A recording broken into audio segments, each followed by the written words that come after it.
Médicos, ¿cómo están?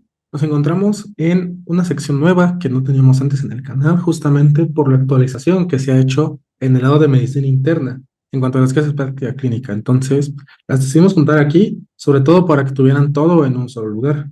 Esta es una de las dos clases que justamente son sobre estos temas. En esa sección vamos a hablar mucho sobre rehabilitación, que justamente es como la novedad que se encuentra en las guías de práctica clínica este año y consideramos importante, ya que es probable que sí te hagan preguntas muy interesantes sobre esto, ya que es lo más actual en medicina y ahora que la misma GPC lo ha referido, vale la pena darle una vuelta. Vamos a iniciar con la rehabilitación cardíaca posinfarto. La GPC lo define como esta disciplina comprendida como un programa multifactorial y multidisciplinario, el cual busca la rehabilitación física, social y mentalmente de la persona que ha sufrido un evento o enfermedad cardiovascular. Y lo más importante, integrarla a la sociedad lo más y mejor pronto posible. Hay tres fases que nos marca la guía. La fase 1 hospitalaria, que se va a referir desde el ingreso del paciente al hospital por un síndrome coronario agudo, otro evento cardiovascular hasta la alta hospitalaria. ¿Qué es lo más importante que vamos a encontrar en esta fase? Movilización temprana del paciente para evitar los efectos nocivos del reposo prolongado. Ya saben, paciente encamado, paciente que se escara, paciente que se eterniza. Fase 2 o de convalecencia, que va desde la alta hospitalaria hasta las 8 o 12 semanas. Sin embargo, la GPC menciona que también se puede prolongar esto hasta 6 meses. Aquí, lo más importante es lo que nosotros realmente conocemos como la rehabilitación cardíaca, en caso de que hayamos tenido contacto con ella, en donde se participa activamente en un entrenamiento físico supervisado, el control de los factores de riesgo que llevaron al paciente al infarto, es quizá corregirles obviamente, y lo más importante, deshabituación tabáquica. Este es uno fundamental que la GPC repite en muchas ocasiones.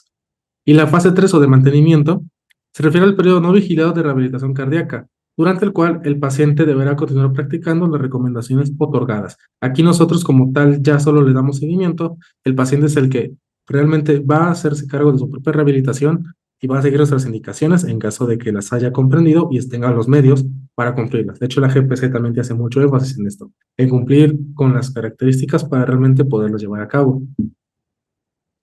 Nos hace énfasis la GPC en recalcular el riesgo cardiovascular e implementar acciones sobre este, así como el tratamiento farmacológico.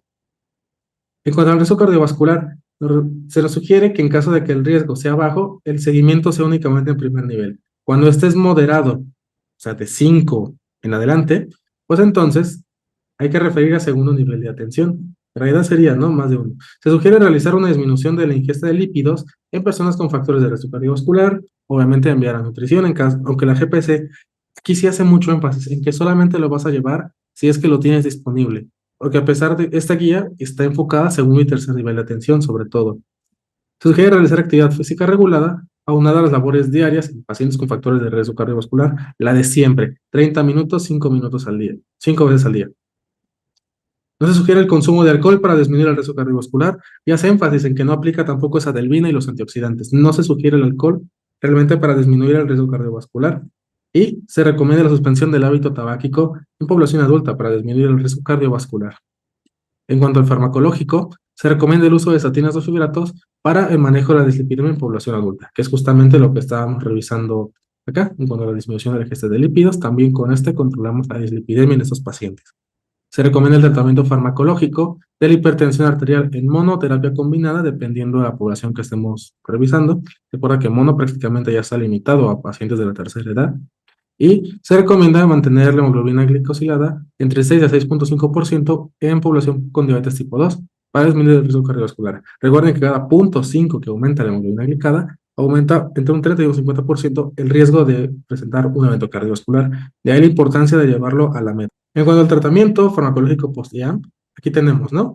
Es el uso de integrantes plaquetarios en población adulta que no tengan contraindicaciones se recomienda, así como el uso de IECAS y el uso de betabloqueadores. Estos dos, pues justamente corresponderían a los cuatro fantásticos que tienen las guías actuales en cardiología.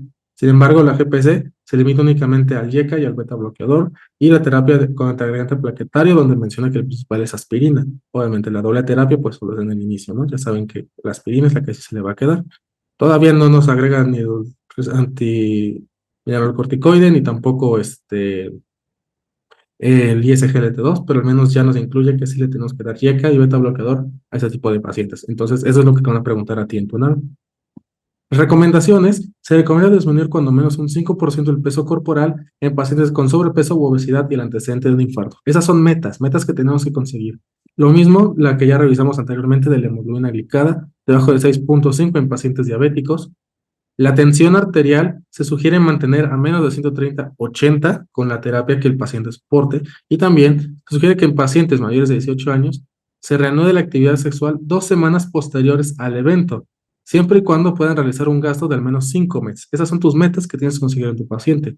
Y es interesante que la GPC sea tan específica en cuanto a qué sí puedes o no puedes hacer y los valores que te está marcando.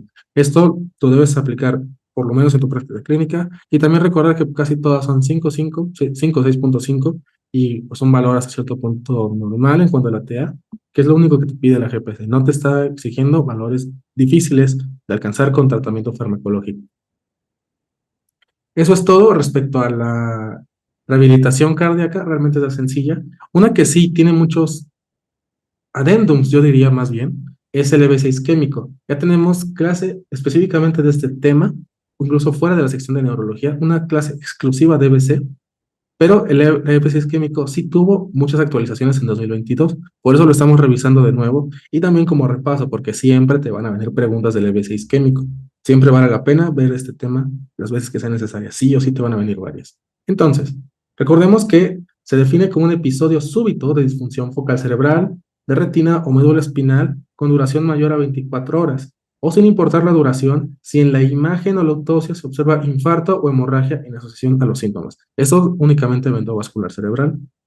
Respecto al isquémico, ahora sí, en cuanto al tamizaje, lo primero que se nos recomienda es utilizar la escala Cincinnati, que es esta que tenemos acá, ¿no? Donde vamos a tener varios puntos. Y fíjate que la Cincinnati, a diferencia de FAST, no todos valen 1, sino que la desviación conjugada de la mirada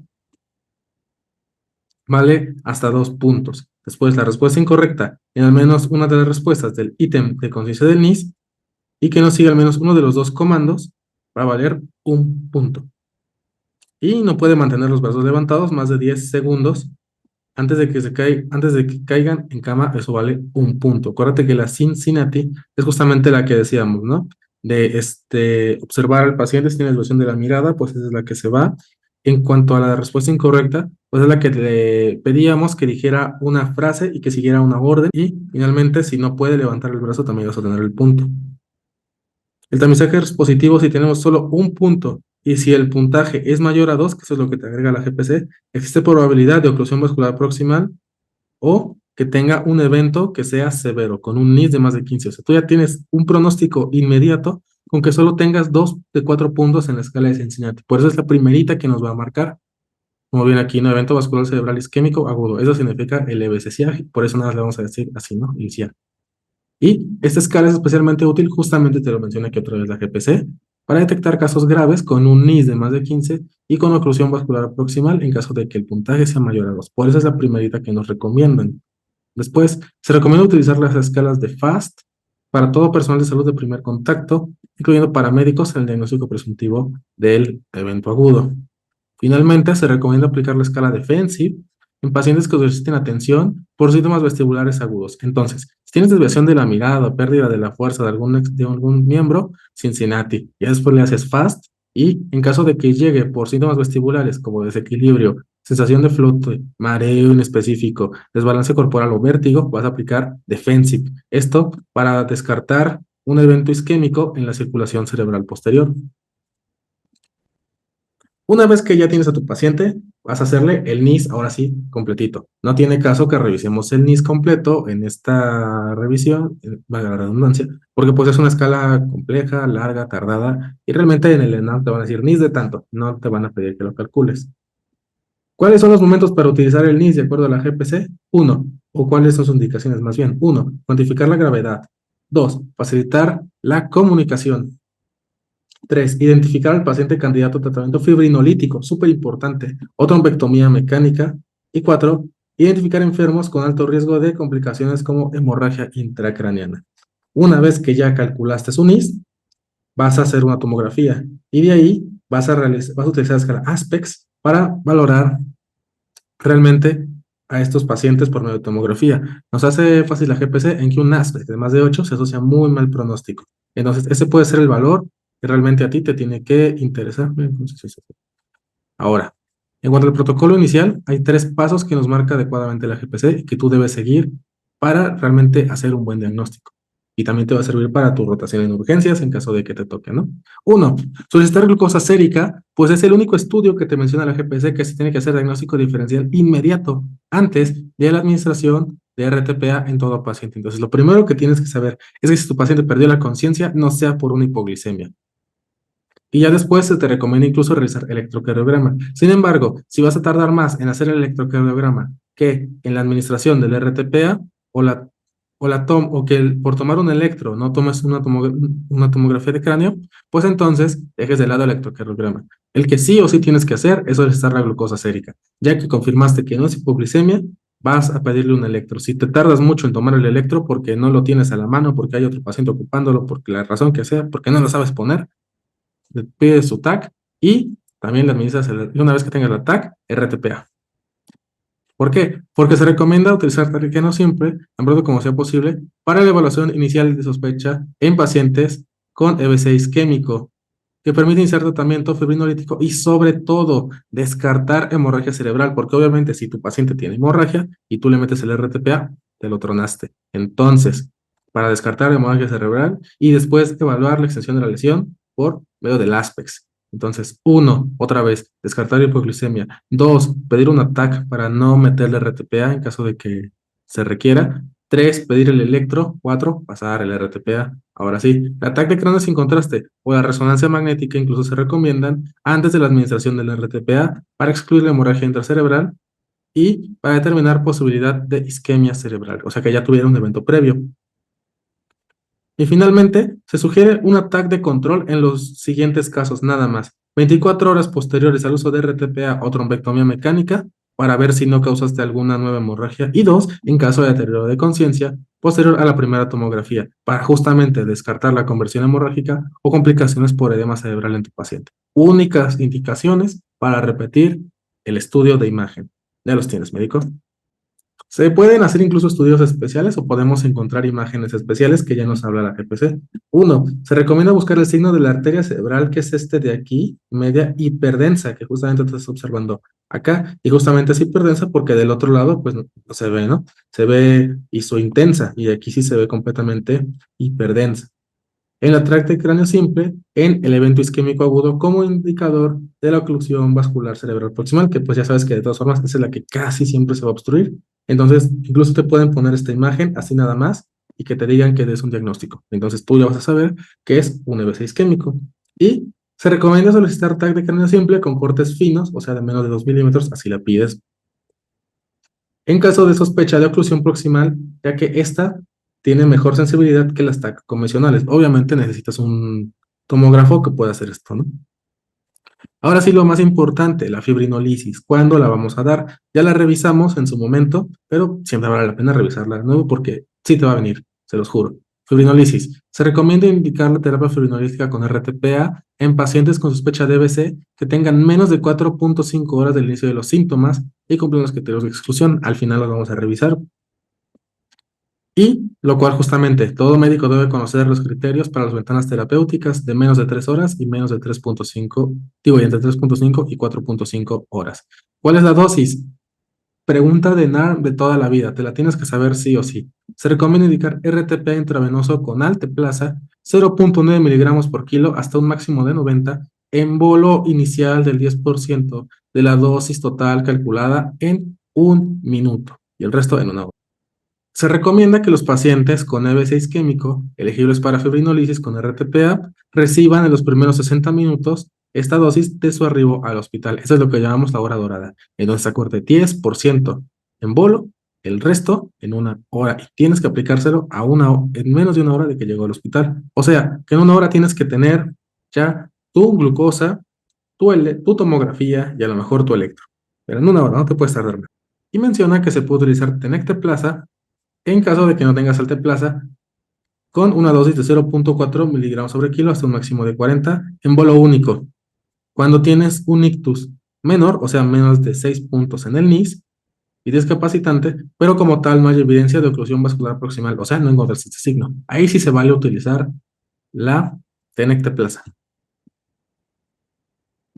Indicaciones de trombectomía mecánica. Se recomienda ofrecer esta trombectomía con stent removible como tratamiento estándar y trombolisis endovenosa en caso de pacientes con EBC isquémico agudo, oclusión vascular proximal documentada, pero dentro de las primeras 6 horas a partir del inicio de los síntomas. Entonces, si tienes otro chance, incluso si no te pueden pasar la fibrinolisis. Ese es más riesgoso, por eso se deja después, pero si tienes hasta 6 horas en caso de que quieras realizar la trombectomía mecánica.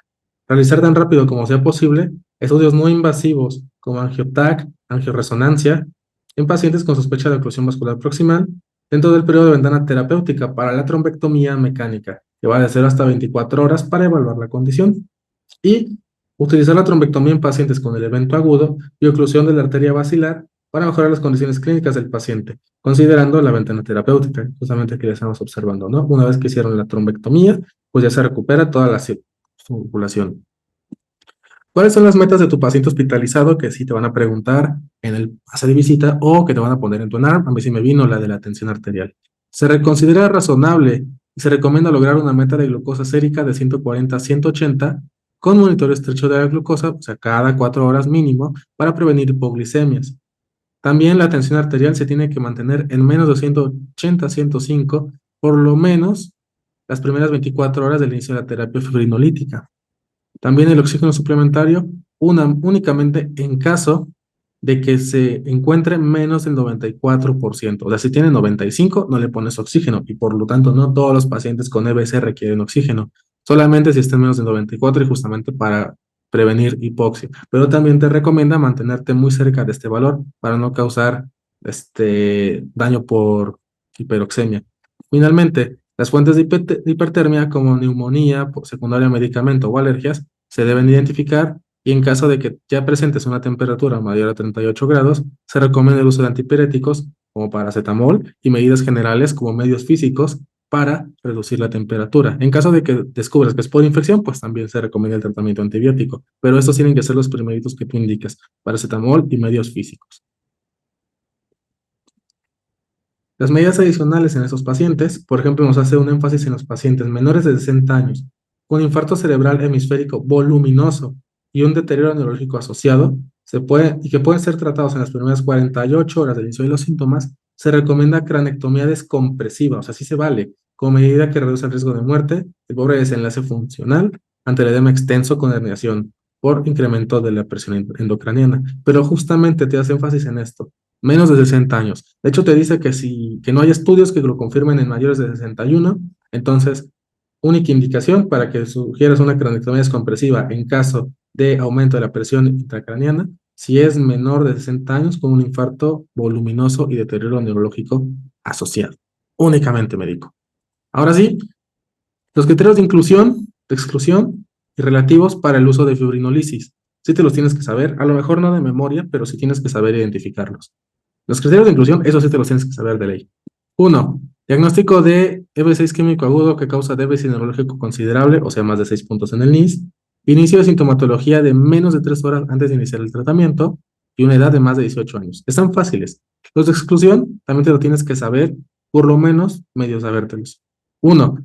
Trauma craneoencefálico significativo, o sea, con Glasgow menos de 11, o hitos previos en los últimos 3 meses, más bien menos de 14. Síntomas de hemorragia subaracnoidea, función arterial en el sitio no compresible en los últimos 7 días, historia de hemorragia intracraneal previa, neoplasia intracraneal o malformación arteriovenosa o aneurisma, cirugía intracraneal o interspinal reciente, presión arterial elevada más de 185 o 110, y justamente por eso te marcaba la meta anterior, hemorragia interna activa, ya te dice hemorrágica aguda, trombocitopenia menor a 100,000, heparina residida en las últimas 48 horas, que tenga un TTPA anormalmente elevado y mayor que el límite superior normal del laboratorio, INR de más de 7, 1.7 o TP más de 15 segundos, uso actual de inhibidor directo de la trombina o inhibidor directo del factor 10A y que no se cuente con exámenes de laboratorio que descartan su efecto. O sea, que no cuentes en ese momento con TTPA, INR, control plaquetario y tiempo de coagulación. Eso quiere decir que si tu paciente está anticoagulado y como no venía en las primeras indicaciones justamente el que tú le tomaras una BH, bueno, sí viene una BH con el factor neutrófilo linfocito, pero dice que no importa tanto, pero que no le hayas tomado unos tiempos de coagulación a tu paciente, pero sabes que es anticoagulado y no puedes confirmar que tiene INR de menos de 1.7 y TP menos de 15, mejor no te arriesgas porque lo vas a hacer sangrar y se te va a morir por eso. Que tenga hipoglucemia, que justamente es el diferencial, y que el ataque te muestre infarto multilobar. ¿Cuáles son los relativos? Considera riesgo-beneficio de la administración del RTPA si alguna de las contraindicaciones está presente. 1. Síntomas cerebrales menores o que mejoran rápidamente, o sea que terminan espontáneamente. 2. Embarazo. 3. Convulsiones, que un déficit neurológico residual posictal. Cirugía mayor o trauma severo en los últimos 14 días. Hemorragia de reciente del tracto urinario gastrointestinal en los últimos 21 días. O infarto agudo al miocardio en los últimos 3 meses. Si tiene 2 de estos, ya también estás excluido. Solo puedes tener uno, entonces mucho cuidado con esto, médicos. Tenemos 2 algoritmos muy importantes para el EBC. Aquí tenemos el primero. Vamos a hacerle zoom. Paciente con sospecha de EBC de minutos a horas. Realizamos escala de Cincinnati. Ya vieron cómo el primerito que te pide es una Cincinnati. Y justamente hace esta énfasis chiquitita que no venía en la GPC, pero viene en este algoritmo.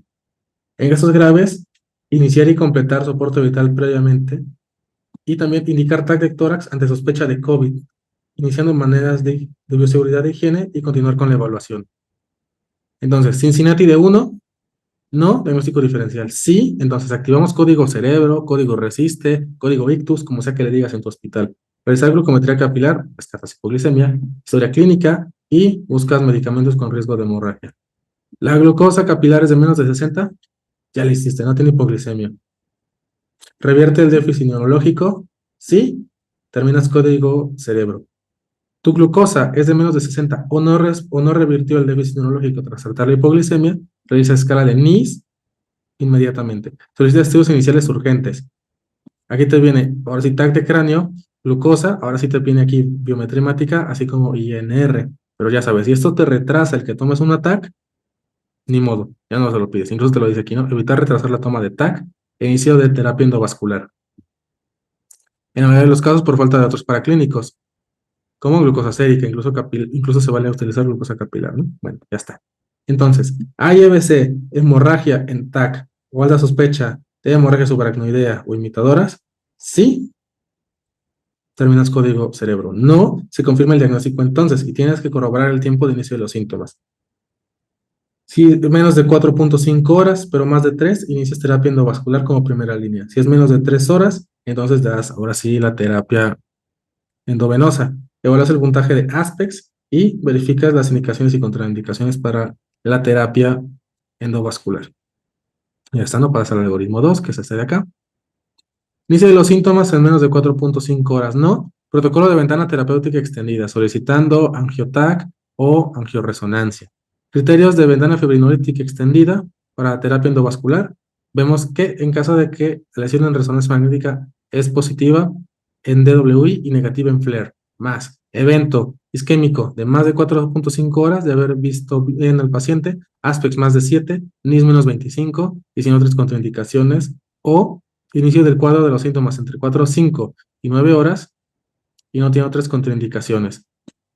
En ese caso, vas a considerar la trombotomía mecánica. Vas a considerar oclusión vascular proximal en caso de que tenga NIS de más de 7, de más de 6 y ASPEC menos de 7, NIS de más de 6 y escasos cambios en imagen, o signos de oclusión vascular proximal en angiotac o angioresonancia, con la arteria cerebral media hiperdensa que ya revisamos, o si no, amputación del flujo en la arteria cerebral media o inferior proximal, ¿no? Bueno, inferior o la media proximal. Tu paciente cumple los criterios para ventana extendida. Si los cumple, iniciamos RTPA, ya vimos la dosis. 0.9 miligramos kilo, 10% en bolo y el resto en infusión para 1 hora. Excepto en oclusión vascular proximal, que justamente aquí venía la indicación, ¿no? Donde se utiliza tendequeplaza, 0.25 en bolo. En pacientes que tengan el evento agudo discapacitante, NIS menos de 6 y sin otras contraindicaciones y sin oclusión vascular, entonces se utiliza tenecteplasa en bolo único. En caso de que tu paciente estén tengan inicio los síntomas menor a 4.5 horas, entra en protocolo de trombolisis endovenosa. Ok, corroboramos las indicaciones y contraindicaciones. ASPEX más de 6, NIS de 6 a 24. Los pacientes, o en caso de que el paciente solo tenga un IS menor a 6, pero que sí sea discapacitante. Verificamos criterios en caso de una ventana terapéutica de 3 a 4.5 horas. ¿Está contraindicado? No. Iniciamos tratamiento endovenoso. Si está contraindicado, entonces valoramos contraindicaciones relativas. Pero esas contraindicaciones al individualizar, no. Con rapidez, considerar, entonces, oclusión muscular proximal y dar el bolo de alteplasa. Si continúan las contraindicaciones, entonces iniciamos el protocolo de TEN, si existe OBP, continuamos manejo médico, únicamente metabólico de constantes vitales, y hospitalizamos para el tratamiento de la etiología, así como complicaciones y el inicio de la rehabilitación médico, que justamente es el siguiente tema. Así que todo venía conectado, aunque ustedes no lo creyeran. Por eso hicimos esos tres en esta sesión. Ahora sí, rehabilitación post-EBC. Yo sé que ya llevamos mucho, es mucha información, pero médicos son temas que te están dando muchos puntos, entonces, métele. Entonces, ¿por qué se da la rehabilitación post-EBC? Nos menciona la guía que la inmovilización en cama después del inicio del EBC puede resultar en complicaciones graves, como neumonía y trombosis venosa profunda, principales complicaciones, pregunta de NARM, además de problemas musculoesqueléticos, que dan como resultado, pregunta de NARM, reducción severa de masa muscular, sarcopenia, así como disfunciones del sistema cardiorrespiratorio e inmunológico. Entonces, lo primero que te marca la GPC es que le hagas tamizaje. ¿Quiénes van a requerir esa rehabilitación posterior a su evento vascular cerebral? La GPC nos dice, se recomienda la aplicación de FIM de forma rutinaria en pacientes con EBC, tan pronto como sea posible después de la admisión hospitalaria como predictor de alta a domicilio. O sea, ya que le hiciste la trombolisis o si no se pudo hacer, ahora si le haces esta escala que es FIM. Después, se recomienda que los programas de rehabilitación después de un EBC inicien desde el periodo intrahospitalario para favorecer la recuperación funcional y disminuir la estancia hospitalaria. Lo mismito que en la cardíaca, médico. Se sugiere que la evaluación funcional después del EBC integre la aplicación, si el estado mental lo permite, del Mini Mental State Examination y el test de reloj. En caso de que se detecte confusión o alteración en el estado de alerta, identificar la etiología y canalizar a psiquiatría. Ven, médicos, entonces es importante ahora también a tu paciente hacerle el Mini Mental y el test del reloj. Se recomienda la evaluación del equilibrio en sedestación posterior a un EBC, de hecho eso yo no me lo sabía, como paso crucial para implementación de objetivos de rehabilitación. Esto a través del uso de escala de equilibrio de sedestación, que es el famosísimo SBS o el Sitting Balance Scale, o la prueba de función en sedestación, que es el FIST. Indicaciones de rehabilitación y de terapia física, muy importantes médicos. La GPC es súper específica en estos casos. De hecho, yo estoy sorprendido y les recomiendo que, aunque sea, presten mucha atención a estos puntos, si les interesa más que si la leen. Es una GPC que, a mi parecer, sí vale mucho la pena. Entonces, se recomienda valorar el uso de cerebrolicin como coadyuvante en programas de rehabilitación temprana. Yo no conozco este medicamento, pero la GPC, que no sé si hay conflicto de interés o no, pero lo recomienda cada rato. Se recomienda que las intervenciones iniciales se enfoquen en mejorar el control del tronco, equilibrio en sedestación y bipedestación. Esto a través del entrenamiento a base de actividades más allá del alcance de los brazos para la estabilidad dinámica. Rutinas de movimientos específicos en la parte superior e inferior del tronco, en el cúbito supino, así como la sedestación. Y finalmente, descargas de peso sobre la pelvis hacia el hemicuerpo afectado. Ok, médico. Se recomienda que el reentrenamiento de marcha después de un EBC se base en programas de fortalecimiento muscular con resistencia progresiva, así como isocinesia y, lo más importante, que favorezca la independencia funcional. Siempre nos van a hacer énfasis en esto, que favorezca la independencia funcional. Y se recomienda realizar evaluaciones de la marcha durante el proceso de rehabilitación del paciente post-EBC. Y la prueba que vas a utilizar es la misma que en los viejitos, la prueba de caminata de 6 minutos. En cuanto a la terapia física, se recomienda que los programas de rehabilitación integren un componente aeróbico para recuperar, mantener y, si se puede, aumentar la capacidad cardiovascular, y esa es tu meta, 10 a 15% más respecto a la valoración inicial. Se recomienda que la rehabilitación post-DBC integre programas de entrenamiento combinado, es decir, aeróbico y de resistencia, supervisado, con mínimo de 3 días a la semana durante 12 semanas. Esto con intensidad inicial de 40-60% de la reserva de la frecuencia cardíaca y el 50-60% de 1 RM, que se refiere a la carga máxima que permite completar una repetición. Esto para mejorar la capacidad cardiopulmonar, la fuerza muscular y la marcha. Entonces, aquí incluso tenemos un esquema más cortito, este es nada más 3 días, pero durante 12 semanas. Y muy importante la intensidad, justamente para que no se te vaya a tornar tu paciente.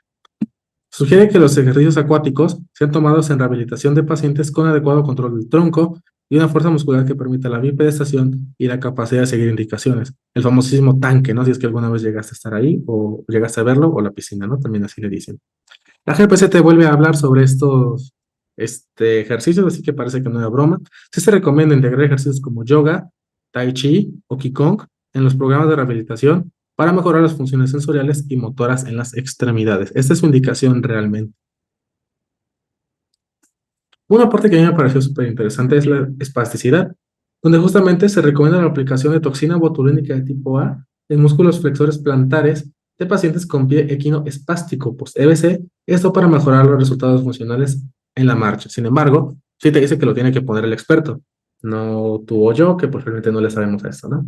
Bueno, a menos que ya seas fisioterapeuta, entonces sí eres experto.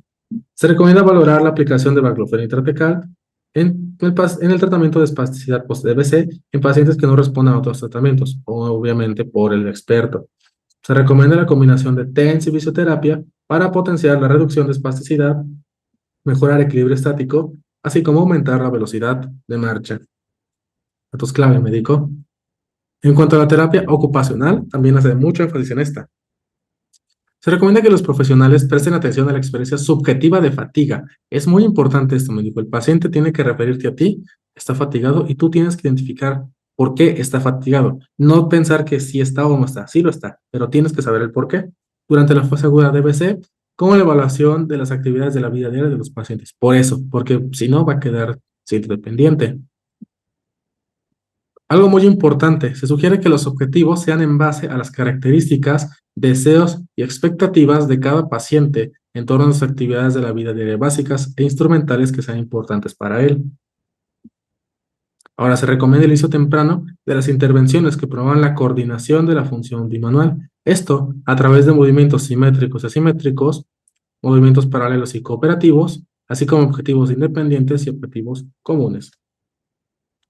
Se recomienda contemplar la intervención musical como coadyuvante en la rehabilitación después de un EBC. De hecho, esa era una pregunta de las difíciles de los exámenes anteriores y la vuelven a repetir. Si se vale utilizar intervención musical, e incluso menciona terapia rítmica para llegar a apoyar a tu paciente. Pues como ven aquí, tiene efectos positivos sobre movimiento, marcha, equilibrio y estado de ánimo. También se recomienda la implementación de un programa de ejercicio intensivo. Aquí sí ya viene más específico.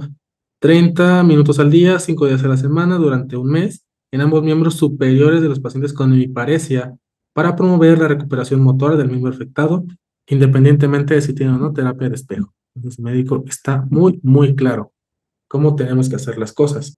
En cuanto al uso de ortesis, se sugiere que el uso de ortesis de posicionamiento siempre sea complementario a la terapia de tarea dirigida que promueve el movimiento activo y activo asistido, con el objetivo de alcanzar la máxima autonomía funcional. En cuanto a los vendajes neuromusculares, serán coadyuvantes e intervenciones farmacológicas de fisioterapia ocupacional, mas nunca van a ser su eje. Aquí tenemos dos muy importantes. Se recomienda que pacientes con subluxación glenohumeral vertical post-EBC utilicen ortesis en el miembro parético como soporte proximal y distal, esto para mejoría del dolor y disminución del edema. Y también se recomienda la prescripción de ortesis tobillo-pie en pacientes con debilidad del músculo tibial anterior para promover y facilitar una marcha segura en fases iniciales del programa de rehabilitación. Otro súper importante es la del lenguaje. Aquí nos habla de que se recomienda el inicio temprano de una evaluación neuropsicológica del lenguaje, así como el manejo específico en terapia de lenguaje a pacientes con afasia secundaria AEBC, pues tiene un alto porcentaje de afectación y el gran impacto en sus vidas. De acuerdo a la GPC, se tiene que iniciar un manejo oportuno e intensivo, 2 horas al día, 5 días a la semana, en la etapa aguda. Y el desempeño cotidiano del lenguaje presentará beneficios importantes también. Otro es que se sugiere que las instituciones integren terapias grupales de lenguaje donde se promueva la conversación cotidiana de pacientes con afasia post-EBC. También se recomienda aquí el cerebrolicin, pues este potencia la recuperación del lenguaje en pacientes con afasia de Broca con un primer EBC en etapa aguda. Entonces, otra recomendación de cerebrolicin. También se sugiere el uso de espejo durante la realización de ejercicios para disfagia post-EBC para facilitar la integración del ejercicio y que se reproduzca adecuadamente.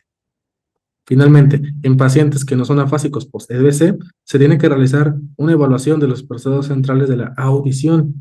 Esto para la detección de deficiencias en el procesamiento auditivo, en caso incluso de que tenga audiometría normal. Entonces, vale la pena revisar todo esto, médico, para que tu paciente se recupere lo mejor posible de su EBC y, como lo más importante, que su calidad de vida y su independencia no se vean comprometidas, o en caso de que sí, pues que se comprometan lo menos posible.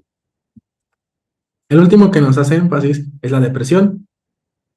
Se recomienda que todo médico de primer contacto en la rehabilitación de pacientes post-ETC realice seguimiento de los síntomas depresivos, esto ya sea por la escala Montgomery-Åsberg o la aplicación del Mini-Mental Test para la detección oportuna de depresión, así como afectaciones cognitivas. Algo muy importante, no se recomienda la administración de ningún antidepresivo como profiláctico.